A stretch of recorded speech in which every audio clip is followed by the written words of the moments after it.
Welcome to week 10 of A Year of Wisdom. Let's get started.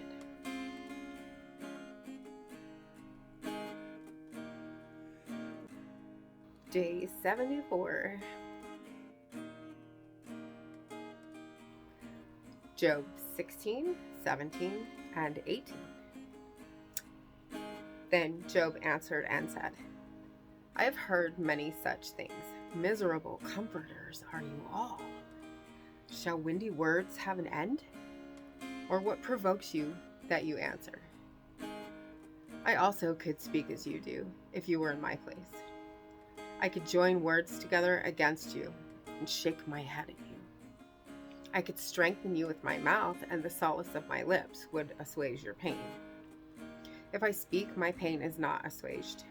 And if I forbear, how much of it leaves me? Surely now God has worn me out.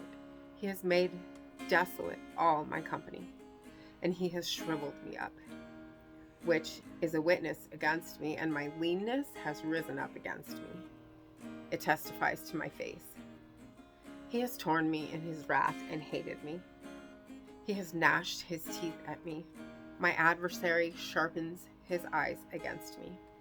Men have gaped at me with their mouth. They have struck me insolently on the cheek.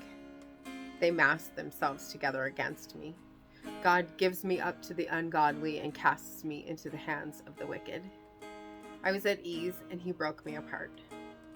He seized me by the neck and dashed me to pieces. He set me up as his target. His archers surrounded me. He slashes open my kidneys and does not spare. He pours out my gall on the ground. He breaks me with breach upon breach. He runs upon me like a warrior.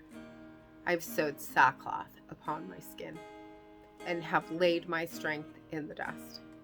My face is red with weeping, and on my eyelids is deep darkness. Although there is no violence in my hands, and my prayer is pure. O earth, cover not my blood, and let my cry find no resting place. Even now, behold, my witness is in heaven, and he who testifies for me is on high. My friends scorn me. My eye pours out tears to God, that he would argue the case of a man with God, as the Son of Man does with his neighbor. For when a few years have come, I shall go the way from which I shall not return. My spirit is broken. My days are extinct. The graveyard is ready for me. Surely there are mockers about me, and my eye dwells on their provocation. Lay down a pledge for me with you. Who's there who will put up security for me? Since you have closed their hearts to understanding, therefore you will not let them triumph. He who informs against his friends to get a share of their property, the eyes of his children will fail. He has made me a byword of the peoples, and I am one before whom men spit. My eye has grown dim from vexation, and all my members are like a shadow. The upright are appalled at this, and the innocent stirs himself up against the godless. Yet the righteous holds to his way, and he who has clean hands grows stronger and stronger. But you, come on again, all of you, and I shall not find a wise man among you. My days are past, my plans are broken off, the desires of my heart. They make night into day. The light, they say, is near to the darkness. If I hope for Sheol as my house, if I make my bed in darkness, if I say to the pit, you are my father, and to the worm, my mother or my sister, where then is my hope? Who will see my hope? Will it go down to the bars of Sheol? Shall we descend together into the dust? Then Bildad the Shuhite answered and said, How long will you hunt for words? Consider, and then we will speak. Why are we counted as cattle? Why are we stupid in your sight? You who tear yourself in your anger, shall the earth be forsaken for you, or the rock be removed out of its place? Indeed, the light of the wicked is put out, and the flame of his fire does not shine. The light is dark in his tent, and his lamp above him is put out. His strong steps are shortened, and his own schemes throw him down.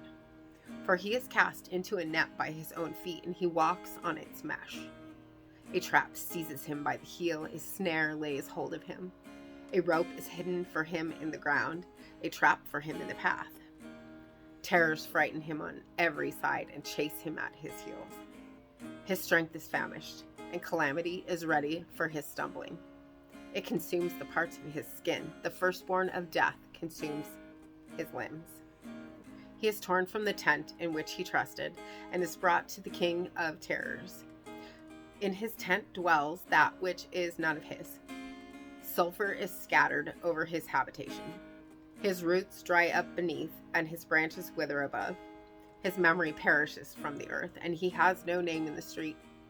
He is thrust from light into darkness and driven out of the world. He has no posterity or progeny among his people, and no survivor where he used to live. They of the west are appalled at his day, and horror seizes them of the east. Surely such are the dwellings of the unrighteous, such is the place of him who knows not God. Proverbs 15. A soft answer turns away wrath, but a harsh word stirs up anger. The tongue of the wise commends knowledge, but the mouth of fools pours out folly. The eyes of the Lord are in every place, keeping watch on the evil and the good. A gentle tongue is a tree of life, but perverseness in it breaks the spirit. A fool despises his father's instruction, but whoever heeds reproof is prudent. In the house of the righteous there is much treasure, but trouble befalls the income of the wicked. The lips of the wise spread knowledge, not so the hearts of fools. The sacrifice of the wicked is an abomination to the Lord, but the prayer of the upright is acceptable to him. The way of the wicked is an abomination to the Lord, but he loves him who pursues righteousness. There is severe discipline for him who forsakes the way. Whoever hates reproof will die. Sheol and Abaddon lie open before the Lord. How much more the hearts of the children of man? A scoffer does not like to be reproved. He will not go to the wise. A glad heart makes a cheerful face, but by sorrow of heart the spirit is crushed. The heart of him who has understanding seeks knowledge, but the mouths of fools feed on folly.